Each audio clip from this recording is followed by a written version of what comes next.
يا مشايخنا في الدين مع اللطف والعافية، وعلى نيتي أن الله يفتح علينا فتوح العارفين ويفقهنا في الدين ويعلمنا التأويل ويهدينا إلى سواء السبيل.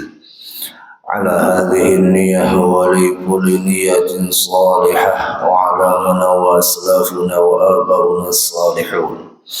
الله يدخل نياتنا في نياتهم وأعمالنا في أعمالهم وأخلاقنا في أخلاقهم وإلى حضرة النبي وآل النبي بسر الفاتحة. أعوذ بالله من الشيطان الرجيم. بسم الله الرحمن الرحيم. الحمد لله رب العالمين الرحمن الرحيم مالك يوم الدين. إياك نعبد وإياك نستعين اهدنا الصراط المستقيم صراط الذين أنعمت عليهم غير المغضوب عليهم ولا الضالين آمين. السلام عليكم ورحمة الله وبركاته.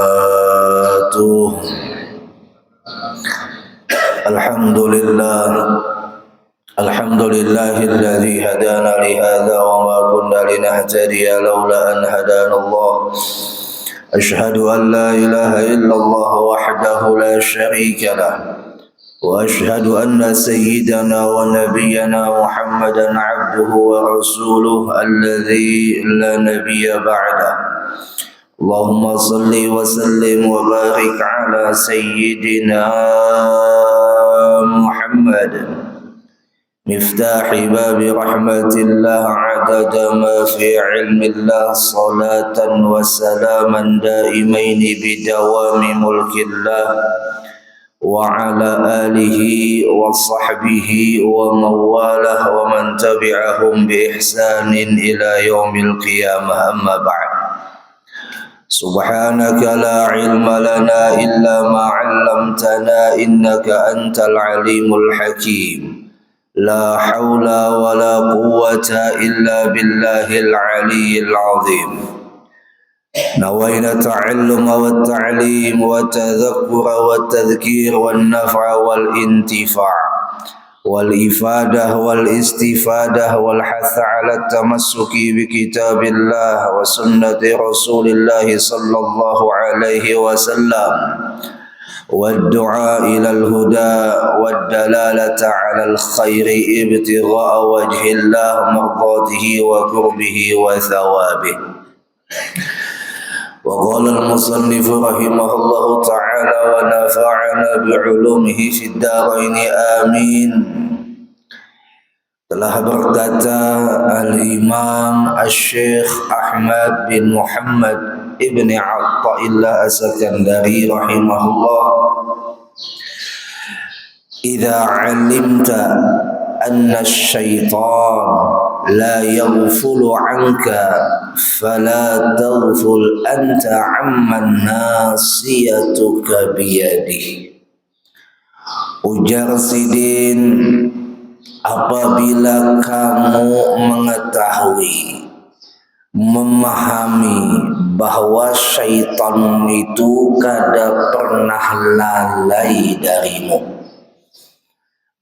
dan kamu mengetahui bahwa syaitan itu kada pernah guring, kada pernah istirahat untuk menggelincirkanmu, maka ujar Sidin, janganlah kamu melepaskan ingatanmu kepada zat yang menggenggammu.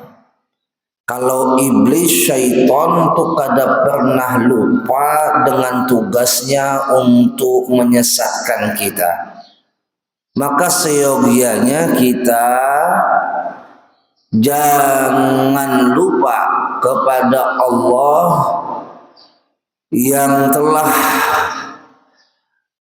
memberikan perlindungan kepada kita yang ingat kepadanya. Syaitan tidak akan mampu menggelincirkan hamba Allah yang hamba Allah itu ingat kepada Tuhannya. Syaitan sangat mudah menggelincirkan hamba Allah yang lalai dengan Tuhannya. Di dalam Al-Quran itu disebutkan, innahu laisa lahu sultanun 'alal ladzina amanu wa 'ala rabbihim yatawakkalun. Sesungguhnya yang namanya syaitan itu tidak punya kekuatan atas orang yang beriman, yang mana orang beriman ini menyerahkan segala urusannya kepada Tuhannya. Artinya apapun yang dikerjakan oleh hamba Allah, munnya disertai dengan ingat kepadanya, maka syaitan tidak akan mampu menggelincirkannya. Kita ambil contoh. Kalau saja kita setiap makan selalu memulai dengan bacaan doa, minimal bismillahirrahmanirrahim, maka syaitan tidak akan bisa ikut makan dengan kita. Tapi kalau kita makan kada menyertakan bismillahirrahmanirrahim, maka syaitan dengan lahapnya ikut makan dengan kita. Sering sekali kita mendengar cerita, ada istilah, ada kisah syaitan kurus lawan syaitan lamak. Ya lah. Si syaitan kurus bertamu lawan syaitan lamak. Ujar syaitan kurus, mak nyamannya ikam, pina makmur benar. Awak pina balamak, kujihing-kujihing pina kehimungan. Ujar si setan lamak pulang kepada setan kurus, ya kayak ini pang kok. Aku dapat keuntungan walai. Dan aku heran lawan ikam, kenapa hari-hari lawas kada batamu sekali batamu ikam kurus benar. Pina usang ha pulang, kada babaju ha pulang. Ujar si setan kurus, ya nasib kok. Aku batakon dulu nah lawan ikam si setan lamak. Apa yang membuat ikam jadi lamak, makmur, bina begagah, bina beganteng. Ujar si setan lamak, aku ini ditugaskan lawan manusia, yang mana manusia itu selalu lupa dengan Tuhannya. Ketika dia makan, dia lupa baca doa, maka di situ aku umpat makan. Inya kanyang, aku 2 kali lipat kanyang. Inya baca ramin, basuroy, kada ingat jua babacaan. Aku kawa mau umpati jua baca ramin, basuroy. Inya memakai baju kada babacaan, aku umpat juga kawa memakai baju. Karena memang kita ini dijadikan oleh Allah dengan sekalian ujian syaitan yang mendampingi kita. Yang syaitan ini tugasnya khusus menguji kita. Munnya syaitan yang menguji kita ini tidak pernah kita beri kesempatan untuk makan dengan kita, untuk berpakaian dengan kita, untuk berhias dengan kita, maka dia seperti syaitan yang kurus nih. Jadi syaitan kurus curhat, "Oi, syaitan lamak, aku nasibnya kada sama lawan ikam. Aku tak umpati manusia yang mana apabila dia makan dia selalu berdoa, hanyar taswab, iya kah?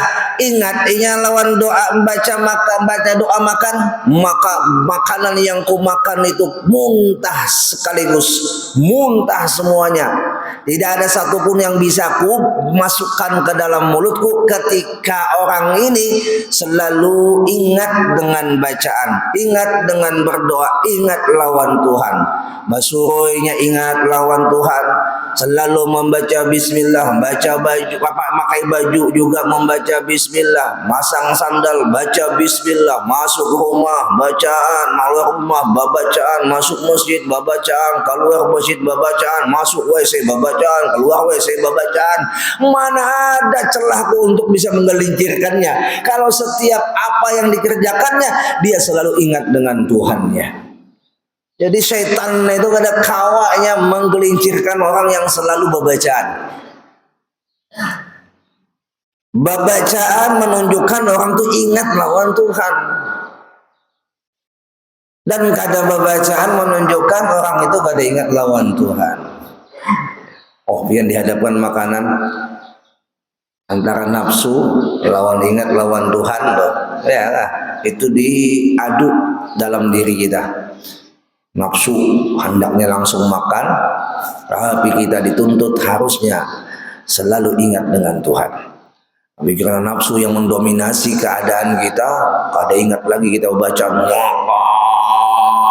pas di tengah-tengah hanya ingat lawan Tuhan. Astagfirullah, kada ingat aku nang baca doa makan.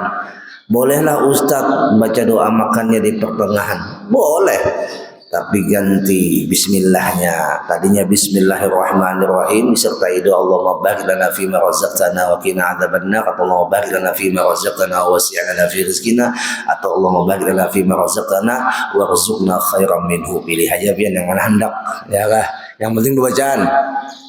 Nah, ini diganti apabila piannya ingat di tengah-tengah waktu makan, lupa berdoa, lalu ingatnya di tengah-tengah waktu pian makan, baca saja bismillahi awwalahu wa akhirahu, dengan menyebut nama Allah di awal dan di akhir.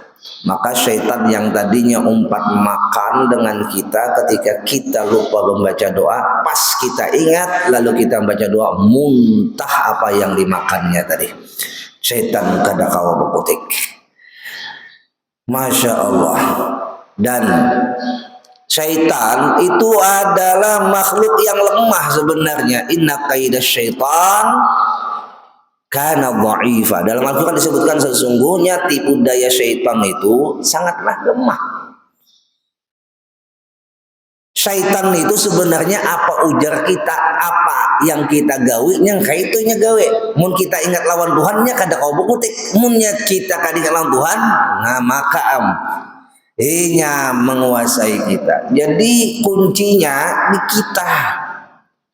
Kita apabila ingat lawan Allah, lalu yang kedua kita melakukan amal ibadah dengan ikhlas, maka syaitan iblis tidak akan mampu menggelincirkan kita.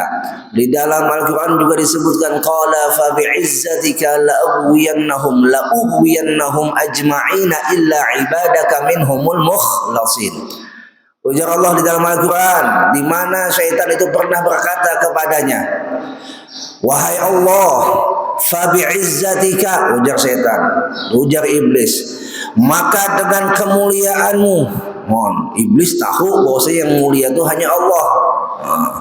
Fa bi'izzatika, maka dengan kemuliaanmu wahai Tuhan, wahai Allah, la'ughwiyannahum ajma'in, sungguh aku akan menyesatkan mereka semua. Illa ibadaka minhumul mukhlasin, kecuali yang kada kawa ulun sesatkan adalah hamba-hambamu yang ikhlas. Bukan kawa iblis menyesatkan. Hamba-hamba Allah yang ikhlas kada kawa digelincirkan oleh iblis, apalagi syaitan. Datunya tuh kada kawa menggelincirkan, apalagi anak buahnya. Gak kawa. Maka dari itu Bapak Ibu jamaah yang dimuliakan oleh Allah, ingatkan bahwa apa yang dikatakan Imam Ibnu Athaillah ini, syaitan itu tidak pernah berhenti menggoda kita, syaitan tidak pernah berhenti untuk menggelincirkan kita, syaitan tidak pernah berhenti di dalam tugasnya. Maka hendaknya kita jangan berhenti ingat lawan Tuhan. Setiap keadaan haruslah kita sertai dengan doa, minimal bismillahirrahmanirrahim. Kullu amrin ribal la yubda'u fihi bismillah fahuwa aqta fahuwa abtar fahuwa ajdam. Di dalam riwayat disebutkan setiap perkara yang sifatnya mubah, apalagi sunnah, yang tidak diawali dengan bismillahirrahmanirrahim, maka perkara tersebut tidak ada barokahnya, tercabut kebarokahannya, tidak ada faidahnya, tidak ada pahalanya. Setiap perkara mubah, iyakah apalagi sunnah, kada diawali dengan bismillah, maka semua perkara itu sia-sia, tidak ada faidahnya. Masang kopiah kah, pakai jam kah, marasuk cincin dah. Iya kah? Munnya selalu pian mengawalinya dengan bismillah, maka merasuk cincinnya jadi barokah, masang jamnya jadi barokah. Masuk ke dalam mobil, bismillahirrahmanirrahim, mobilnya jadi barokah. Masya Allah, ini semua kita bisa membaca bismillahirrahmanirrahim. Tapi ya tadi karena kada dibiasakan, lalu akhirnya terlupakan. Biasakan pelan-pelan, mulai makan, mulai minum, mulai masuk rumah, ya kah, mulai melakukan hal-hal yang mubah. Umpama saja pian punya hobi, ya kah, suka di muka cermin, ini ibu-ibu lah, nah waktu pian baca amin awali dengan bismillahirrahmanirrahim, ya kah, apalagi mun disertai dengan doa Allahumma Allahumma kan gak ingat dia kama hasanta khalqi fahassin khuluqi, ya kah, Allahumma kama hasanta khalqi fahassin khuluqi. Ya Allah, sebagaimana pian membagusakan bentuk tubuh ulun, maka baguskan akhlak ulun. Nah, sebagaimana pian membagusakan jasad ulun, yang pian jadikan lebih bagus daripada binatang, ya kah? Karena kita memang ahsanat taqwim, ya kah? Sebaik-baik bentuk yang Allah jadikan makhluk adalah manusia. Ya Allah, sebagaimana pian membagusakan bentuk tubuh ulun, membaguskan bentuk ciptaan pian kepada ulun, maka baguskan juga akhlak ulun. Masya Allah, itu buai pian waktu baca raminnya iblis kada umpat masuki di dalam hati pian, jadi iblis munnya kada babacaan nih, masuk ke dalam hati si babinian, ikam babungasnya binian nih. Lalu asa seorang pembungasnya keluar dengan membawa hati yang sombong, keluar membawa hati perasa pembungasnya, lalu meremehkan, menghinakan orang lainnya. Kenapa? Waktu baca raminnya kada babacaan.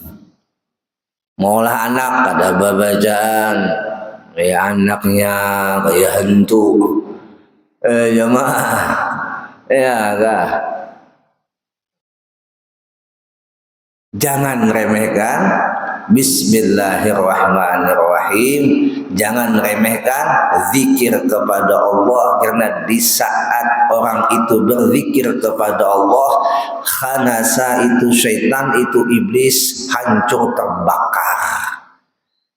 Makanya munnya pian lagi la ilaha illallah atau zikir yang lain, astaghfirullah atau tasbih subhanallah, saat itu syaitan iblis kadawani amunnya baparak tabakar inya. Makanya ada istilah lebih mudah menghadapi syaitan yang nyata daripada syaitan baikungan. Kalau syaitan yang nyata dibacakan bismillahirrahmanirrahim, berzikir, baca tasbih umpama, atau baca Rabbi a'udzubika min hamazatis syayatin, atau berta'awudz, syaitan itu pasti kada wani baparak, munnya baparak pasti terbakar. Itu syaitan yang nyata. Tapi munnya syaitan baikungan, jangan dibacakan a'udzubillahi minasyaitonirrajim, bacakan ayat kursiin. Tawakannya mun syaitan baikungan ini kada cukup dengan membaca ayat kursi, harus ditawak lawan kursinya. Makanya di dalam Al-Quran itu Allah pernah menyinggung dengan bahasa bahwa syaitan, inna kaida syaitan kana dha'ifa. Tapi ketika Allah sebutkan dalam Al-Quran yang ditujukan kepada syaitan baikung, maaf, ada dari golongan wanita, yang golongan wanita ini adalah golongan wanita yang lebih membahayakan daripada syaitan. Inna kaidakunna azim, sebagaimana cerita Nabi Yusuf, ya kan, dihadapkan fitnahnya Zulaikha. Sesungguhnya ujar Nabi Yusuf, kaidakunna, tipu daya kalian para wanita seperti Zulaikha. Pada saat dijerumuskan ke dalam penjara, azim itu sangatlah besar, lebih besar daripada tipu daya syaitan.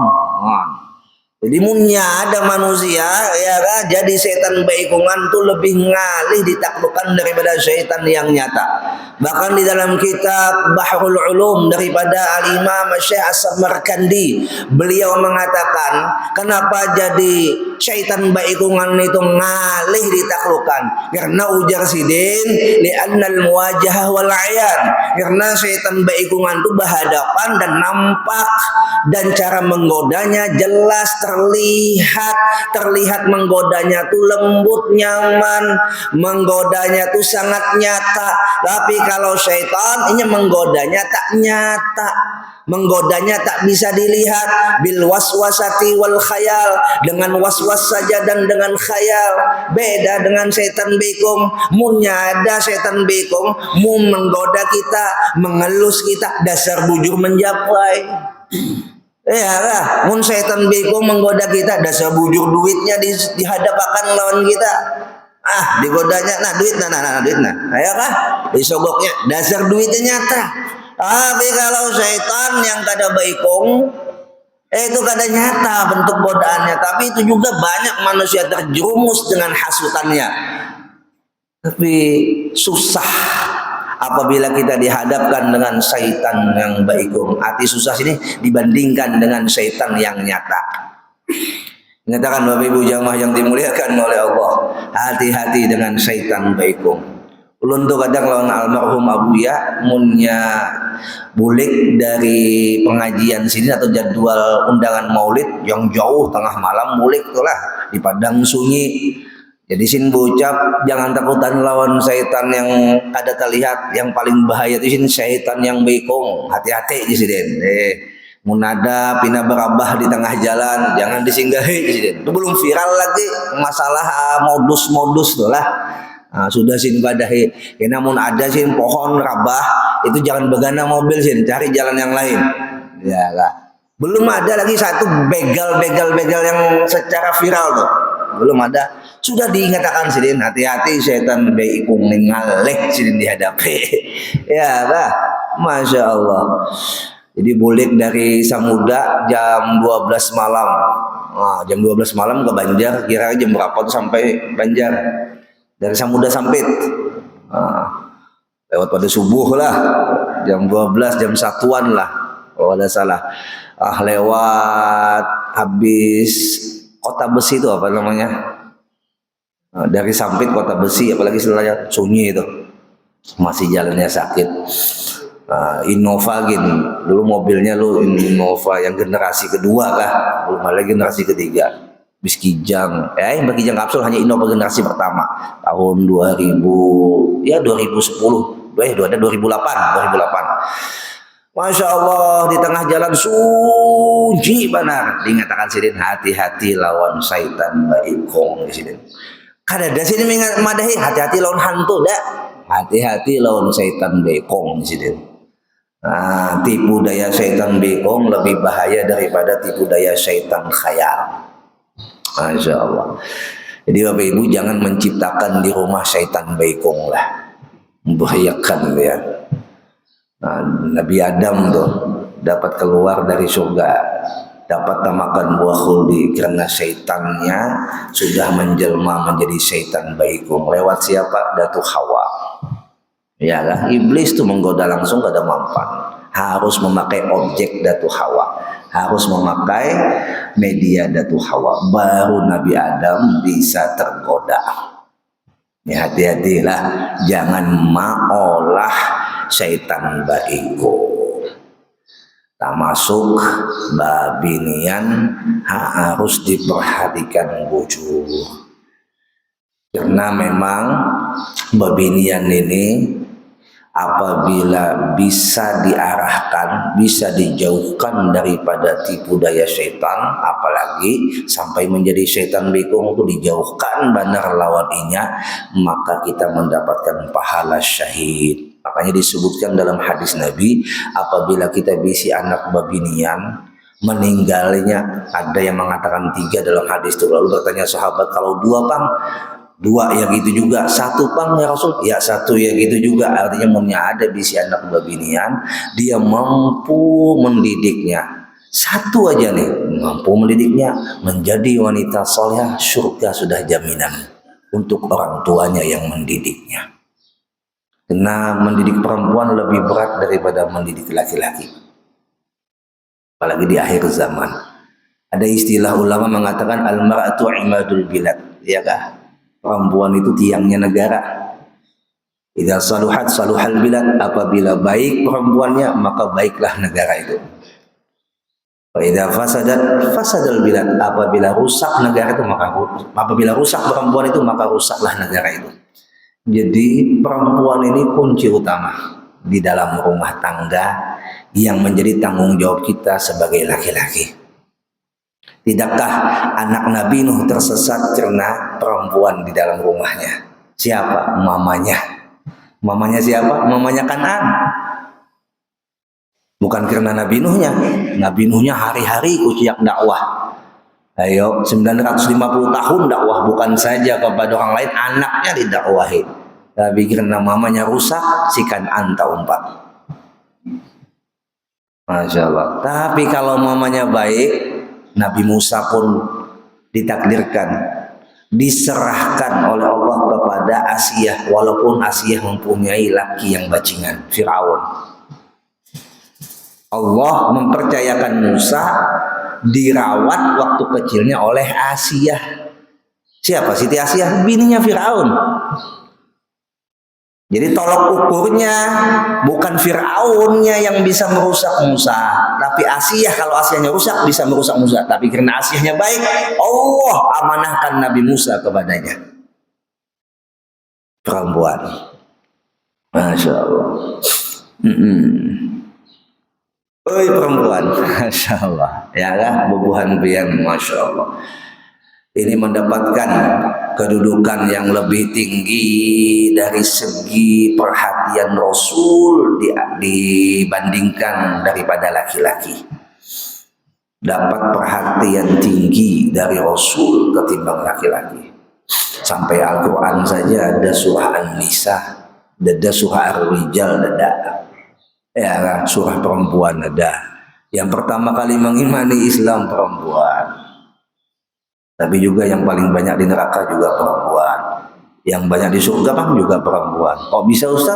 Apa bedanya banyak di neraka? Yang banyak di neraka ada perempuan, yang banyak di surga ada perempuan. Karena memang jumlah perempuan lebih banyak daripada laki-laki. Allah. Apalagi di akhir zaman naik 1 banding berapa sudah? Dia mengadakan 1 banding 7 sudah. Munsawat 1 banding 10, kiamat. Ya, 1 banding 7 sudah. Ala kulli hal, Bapak Ibu jamaah yang dimuliakan oleh Allah, supaya kita jangan terkontaminasi dengan akhlaknya syaitan, dengan perangai buruknya syaitan, maka sering-seringlah kita ingat lawan Allah dan membiasakan segala kegiatan kita diawali dengan bismillah. Apapun yang diawali dengan bismillah, insya Allah akhirnya dengan alhamdulillah. Insya Allah orang yang mengawali dengan bismillah itu akhirnya dengan alhamdulillah. Bahkan apabila syaitan iblis mengatakan kepada kita untuk melemahkan jalan kita menuju keselamatan dengan bahasa hati-hati kata iblis, hati-hati kata syaitan, badai di depan sangatlah dahsyat. Jangan kau teruskan jalanmu karena badai di depan bisa menghatammu. Maka sambat saja, jawab saja kepada itu iblis dan kepada itu syaitan, akulah badainya toh. Yang menghalangi jalan kita tuh untuk menuju keselamatan, jawab aja, tenang iblis, tenang syaitan, akulah badainya toh. Nah memang hasutan syaitan nih halus badar. Yang kelasnya orang sudah taat, orang yang sudah baik, itu syaitannya profesor, doktor. Ya lah. Yang kelas bungo, setannya Imulan juga. Ya kelasnya masing-masing. Munnya semakin tinggi kedudukannya di sisi Allah, semakin tinggi syaitan yang dijadikan sebagai penggodanya, sebagai ujiannya. Allah. Kita tuh sembahyang lah jelas-jelas menghadap Allah, disunnahkan kita untuk berta'awudz sebelum mengangkat takbiratul ihram. Minimal membaca Rabbi a'udzubika min hamazatis syayatin wa a'udzu birabbi ayahdurun, atau bagus lagi membaca surah An-Nas, qul a'udzu birabbin nas, malikin nas, sampai habis sebelum kita mengangkat takbiratul ihram. Kenapa? Karena syaitan tidak pernah tinggal diam. Munnya kita sembahyang untuk mengawali sebelum takbiratul ihram, tidak wa ala rabbihim yatawakkalun, yaitu memasrahkan kepada Allah untuk meminta perlindungan, maka sembahyang kita pasti akan terjerumus, akan rusak, diwaswasi oleh syaitan. Ya Allah, minimal sembahyang itu dikatakan khusyuk, kata Imam Al-Ghazali, dia harus memenuhi 3 tempat, yang mana di 3 tempat ini dia ingat, maka sembahyangnya sudah tergolong khusyuk. Walaupun khusyuknya hanya kelas awam, tapi sudah selamat sembahyangnya, dari fikihnya selamat, dari tasawuf dan tauhidnya selamat. 3 tempatnya.